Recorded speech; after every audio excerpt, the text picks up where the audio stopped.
পানি পানি। তোমার এরকম হয়েছে কিভাবে? এই বাক্সের ভিতরে 3টা নারিকেল আছে, 3টার ভিতরে 3টা জিন আছে। এই 3টা জিন তোমার 3টা ইচ্ছে পূরণ করতে পারবে। আরে আরে, ও তো মরে গেল। এখন আমি নারকেল গুলো বের করে নেই, একটা নারকেল ফাটিয়ে দেখি কি আছে। কিয়া হুকুম হে মেরে আকা, ওকে জীবিত করে দাও। আরে ভাই, তুই আমাকে বাঁচিয়ে নিয়েছিস, তুই তো অনেক ভালো মানুষ। এখন আমি যাই মেরে আকা, এখন আরেকটা ডাব পাঠাই। কিয়া হুকুম হে মেরে আকা, আমাকে অনেক বড় একটা ঘর এবং একটা সোনার গাড়ি দিয়ে দাও।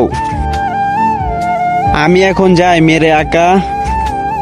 দাঁড়া ভাই, একটা নারিকেল আমি ফাটাই। কিয়া হুকুম হে মেরে আকা। জিন, এই ঘর আর এই গাড়ি আমাকে দিয়ে দাও। এই ঘর আর এই গাড়ির মালিক তো আপনার বন্ধু, তাহলে ওকে তুমি মেরে ফেলো। ঠিক আছে মেরে আকা।